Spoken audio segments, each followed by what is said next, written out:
Naniniwala ba kayo sa destiny o choice lang natin ang lahat? Hello everyone! Kumusta kayong lahat? Naririto muli ko si CJ Vlogger sa kanyang panibagong ispukin, mga hugot at mga talk club. Ngayon ang topic natin guys is about sa destiny or choice nga lang ba natin. Simulan natin guys at marami pong salamat sa inyo sa lahat ng mga walang sawang nagsusupport po sa aking channel. Thank you so much everyone. Ngayon guys, ito na tayo. Tadhana ang nagsimula ng kwento. Pero, ikaw ang gagawa ng katapusan ng sarili mong kwento. Marami nagsasabi kung para sa'yo, para sa'yo. Kung babalik siya sa iyo. Pero, may ilan din naniniwala na wala sa tadhana yan. Nasa ating desisyon. Kung anong tatahakin natin. Kung anong landas ang gusto mong marating. Or kung anong landas ang gusto mong kakaliwa ka ba? O kakaanan ka? Or tatahakin mo ba yun mali? Or yun tama? Kaya nga minsan, mapapaisip ka na lang, ano ba talaga ang totoo? Destiny or ang choice mo? Realization. Destiny might cross our paths with certain people, but it's the choices we make. How we care, listen, and show up that decide whether they remain in our lives. Fates open the door, but love, effort, and intention keep it open. Totoo po di ho ba? Something feels like fate, your tipong biglaan mong nakilala ang isang taong parang matagal mo nang kilala. O kaya, yung mga pagkakataon na hindi mo inaasahan pero bumabaliktad ang mundo mo. Ang buong buhay mo. Pero kahit paanong itinadhana o kahit paano ang nakatakda, kung mali ang magiging desisyon natin, talagang mapapalayo tayo kung ano ang nakatadhana at nakatakda. At para sa atin. Or dapat para sa atin. The moral lesson. Destiny may open the door, but it's your heart, your courage, and your choices that decide if you walk through. Some moments are gifted by fate, but it's what you do with them that shape your story. Hindi sapat na umasa ka or umasa tayo kung para sa'yo ay para sa'yo. Dahil kung wala kang gagawin, kung hindi mo pipiliin, or hindi mo ipaglalaban, saan ka? Baka mapunta ka sa iba na hindi para sa iyo. Minsan ang tinatawag natin hindi tadhana or hindi nakatadhana ay simpleng bunga lang ng takot, pride, or kaduwagan natin na pumili or kumilos. Kung gusto mong abutin ang pangarap mo, piliin mong magsikap, gumapang, at ibuhos mo ang pawis at luha para makamtan mo mga pangarap. Kung gusto mong abutin, kung gusto mong manatili ang isang tao, piliin mong mahalin siya araw-araw. Ingatan, iparamdam mo kung gaano mo siya kamahal. At huwag mo siyang sasaktan. Mas matakot ka na masaktan siya kaysa mawala sa iyo.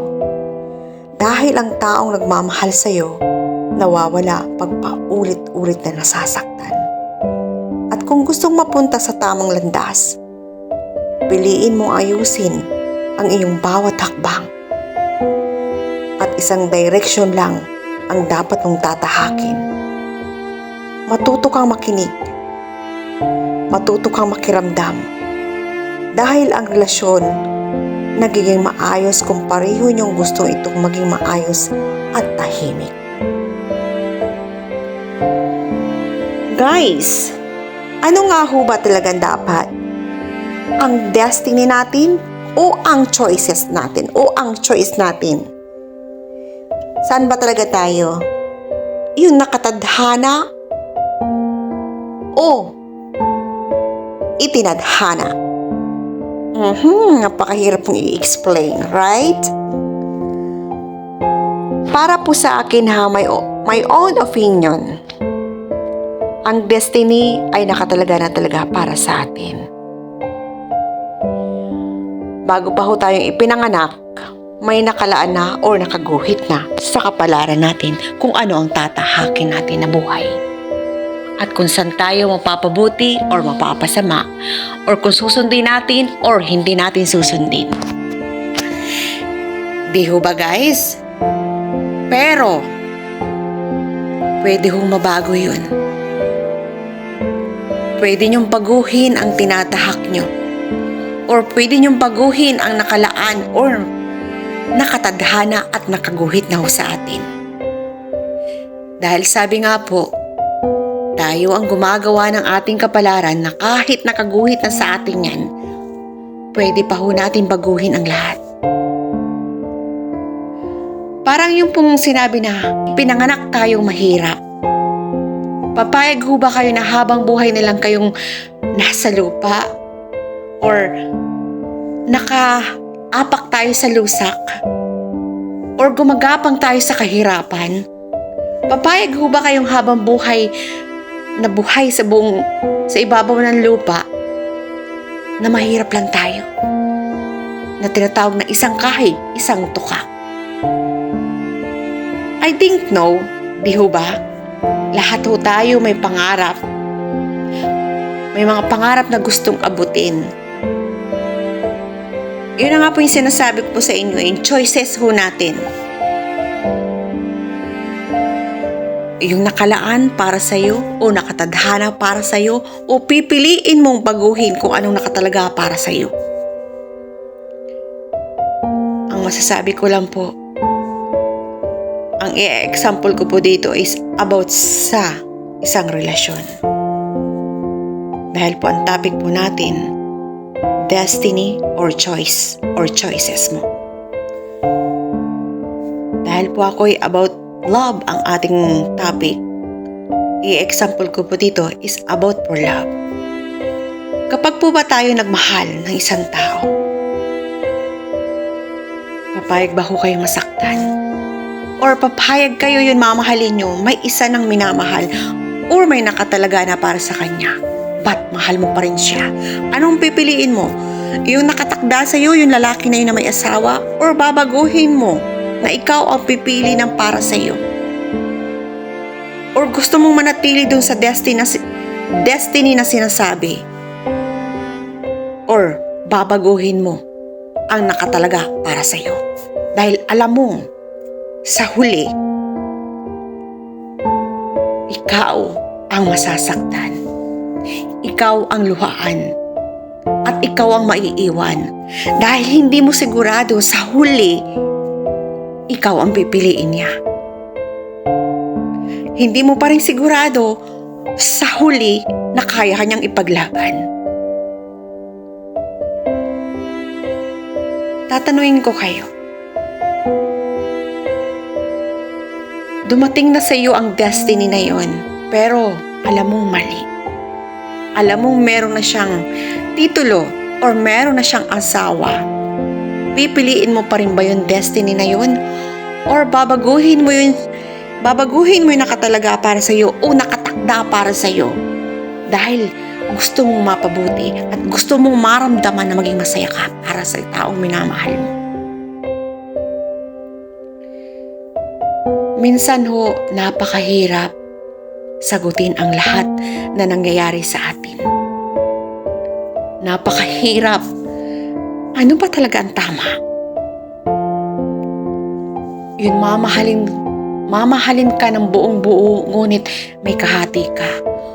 Mamahalin mo siya, ngunit sa huli ikaw masasaktan. Or sa simula pa lang, na alam mo nang ikaw masasaktan, ikaw maiiwan, ikaw ang madudurog, at hindi ka kayang ipaglaban. sabihin na ho natin, mahal ka, nagmamahalang kayo. Ngunit kaya mo bang may masaktan na ibang tao? Kaya mo bang makita ang sarili mo na one day, ikaw naman yung luluha. Ikaw naman yung makikita mo, nasasaktan ka sapagkat nakikiagaw ka ng oras, ng atensyon, ng pagmamahal dun sa taong nauna para sa kanya. Mahirap ho magdesisyon kapag dating na sa pagmamahal, pagdating sa pag-ibig.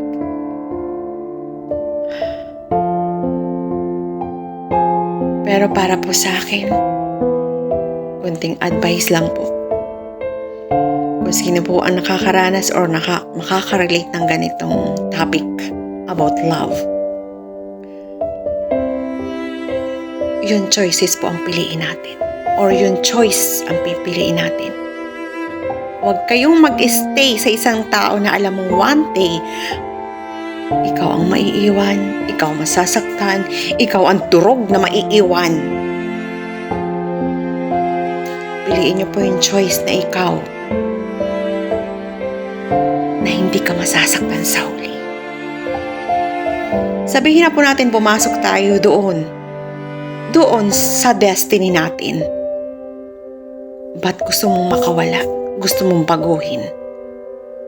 Dahil ikaw ang nasasaktan na hindi mo na kaya. Piliin mo yung choice na sa una na kahit alam mo mahirap, na kahit alam mo masasaktan ka, but one day,